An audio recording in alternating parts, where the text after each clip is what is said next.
खबर गोंडा से है, जहां गौरा चौकी निपानिया में आयोजित पूर्व विधायक रामप्रताप सिंह के पिता पूर्व विधायक स्वर्गीय दशरथ सिंह की मूर्ति अनावरण कार्यक्रम में पहुंचे पूर्व सांसद ब्रजभूषण शरण सिंह ने उनकी प्रतिमा का अनावरण किया। साथ ही स्वर्गीय दशरथ सिंह के साथ काम करने वाले सैकड़ों लोगों को पूर्व सांसद ब्रजभूषण शरण सिंह द्वारा अंग वस्त्र भेंट करके सम्मानित किया गया। इस दौरान पूर्व सांसद ब्रजभूषण शरण सिंह ने मीडिया से बात करते हुए बड़ा बयान दिया। कहा कि अब अरविंद केजरीवाल को कभी हल्दी नहीं लगेगी। मैं कभी भविष्यवाणी नहीं करता हूं, लेकिन आज कह रहा हूं। वहीं पूर्व सांसद ब्रजभूषण शरण सिंह ने पंजाब में आम आदमी पार्टी की सरकार गिरने के संकेत दिए हैं। उन्होंने कहा कि पंजाब में आम आदमी पार्टी की सरकार गिर सकती है। वहीं आप नेता मनीष सिसोदिया द्वारा दिए गए बयान पर पलटवार करते हुए कहा कि आम आदमी पार्टी की सेवा अब समाप्त है। 10 साल तक कितना बढ़िया शानदार उन्होंने सेवा किया है। कोरोना काल में इनके गुंडों ने पूरे देश के इज्जतदार लोगों की गाड़ियों से पैसा वसूलने का काम किया है। ये अच्छा काम किया है, पूरे दिल्ली को बर्बाद किया है। इसलिए अब दिल्ली की जनता ने उनको सेवा मुक्त कर दिया है। वहीं एक बार फिर से पहलवानों द्वारा लगाए गए आरोप को लेकर राजनीति करने वाले लोगों पर ब्रजभूषण शरण सिंह ने निशाना साधा और बड़ा बयान दिया। उन्होंने कहा कि जिन जिन लोगों ने विशेष करके यह जो पहलवानों का झूठा प्रकरण हुआ है, जिन्होंने साजिश रची है, जिन्होंने साथ दिया है, सबका विनाश होना है और जो बचे हैं उनका शीघ्र विनाश होगा।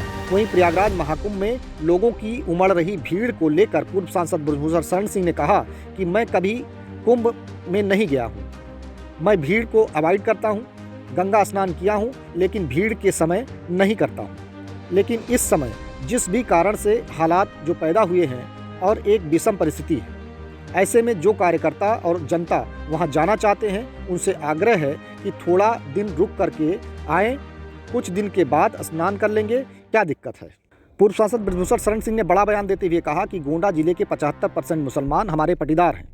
मैंने बोला था कि मैं चोरी से मुसलमान के यहाँ नहीं जाता, मैं डंके की चोट पर जाता हूँ। मैं शाहीन बाग प्रचार करने गया था, वहाँ पर हमने कुछ बात बोली, वैसे ही एक मौलाना साहब आए, कहे कि नेताजी हम भी ठाकुर हैं। वहीं मंच से इशारों में गोंडा लोकसभा सीट से बीजेपी सांसद व केंद्रीय विदेश राज्य मंत्री कीर्तिवर्धन सिंह उर्फ राजा भैया पर निशाना साधा। कहा कि राजनीति में किसी का कोई ठिकाना नहीं है, कब क्या हो जाए। लेकिन दुर्भाग्य कि कुछ लोग जो पद पर चले जाते हैं और पद पर पहुंचने के बाद उनको लगता है कि 1300-1400 वर्ष के लिए नियुक्त हुआ हूँ, लेकिन जब सिंहासन डोलता है तो किसी को पता ही नहीं चलता। दुनिया में व्यापारी किसान घमंड करे तो अच्छी बात है, लेकिन राजनीति करने वाला अगर घमंड करे तो अच्छी बात नहीं है। उनकी सेवा समाप्त है। अब वो 10 साल तक इतना बढ़िया शानदार सेवा किया। 10 साल तक उन्होंने इतनी दिल्ली की सेवा किया, विशेष करके कोरोना काल में किया, बहुत अच्छी सेवा किया।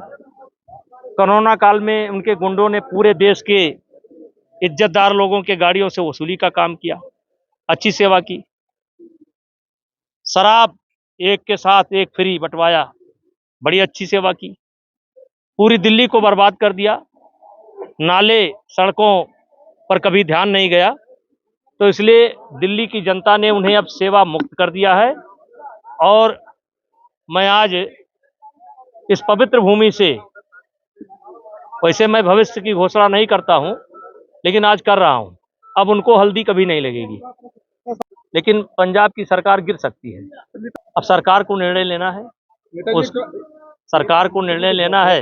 अब जैसे आगरा का ताजमहल था, वैसे शीश महल खोल देना चाहिए जनता के लिए, और जनता के लिए रहना चाहिए, जिससे केजरीवाल के उन वादों की याद दिलाता रहे, न गाड़ी लूंगा, न बंगला लूंगा, न सिक्योरिटी लूंगा। मेरा तो आग्रह है और मेरा सुझाव है, सच है या गलत, कि जैसे ताजमहल को आज तक जनता दर्शन के लिए खोल करके रखा गया है, वैसे शीश महल को भी रखा जाना चाहिए। अब देखिए, राजनीतिक बातें हैं। अब संत लोग भी अपना ऐलान करते रहते हैं, और कई संत तो बड़ा बेतुका ऐलान करते हैं, तो उस पर मैं नहीं बोलना चाहूंगा, उनकी राजनीति है, वो जाने। देखिए, जिन जिन लोगों ने विशेष करके ये जो पहलवानों का प्रकरण हुआ है, झूठा प्रकरण, जिन्होंने साजिश रची है, जिन्होंने साथ दिया है, सबका विनाश होना है, और जो बचे हैं उनका भी शीघ्र ही होगा। क्योंकि मैं तो कभी कुंभ में गया नहीं, क्योंकि मैं भीड़ अवॉइड करता हूँ। गंगा स्नान किया हूँ, लेकिन भीड़ के समय नहीं करता हूँ। लेकिन इस समय जिस भी कारण से हालात पैदा हुए हैं, तो एक विषम परिस्थिति है। ऐसे में जो कार्यकर्ता या जो जनता आना चाहती है, इनसे आग्रह है कि थोड़ा दिन रुके रहे, कुछ दिन के बाद नहा लेंगे, क्या दिक्कत है। लेकिन ऐसा है कि कहीं ना कहीं माननीय मुख्यमंत्री जी के खिलाफ एक आक्रोश था वहां पर, और इतना लंबा चल रहा था, संभल नहीं रहा था। अब ये पार्टी का निर्णय है, पार्टी इस्तीफा लेती है, देती है। देखिए, राजनीति में जो लोग, जिनको अहंकार हो गया है, उनको अहंकार नहीं करना चाहिए, क्योंकि राजनीति एक ऐसी चीज है, कब फिसल जाए पता नहीं चलता। हमने बोला था कि मैं मुसलमानों के यहाँ चोरी से नहीं जाता हूं, डंके की चोट पर जाता हूं और सबको दिखा करके जाता हूं, क्योंकि किसी न किसी रूप में अगर किसी ने हमारी मदद की है, चाहे वो जिस जात का हो। ये जात कहां से बनी है भाई? ये जात कब बनी है? जन्म से न कोई ब्राह्मण है, न क्षत्रिय है, न वैश्य है, न शूद्र है, जन्म से सब एक है। और गोंडा जिले का जाति मुसलमान, ये 75% तो हमारे पटीदार हैं। कल छोड़ो, शाहीन बाग में गए थे, शाहीन बाग प्रचार करने के लिए। हमने कुछ बात बोली, पैसे एक मौलाना साहब आए, कहे नेताजी, कहा हाँ, कहे हम ठाकुर हैं। और राजनीति में कोई ठिकाना नहीं है, कब क्या हो जाए कोई ठिकाना नहीं। क्या है हो, कुछ गड़बड़ भी हो सकता है, होता है ना।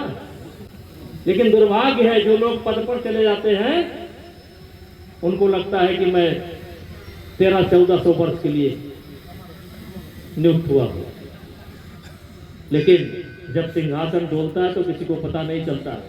अरे भाई, दुनिया और व्यापारी घमंड करे तो अच्छी बात है, किसान घमंड करे तो अच्छी बात है,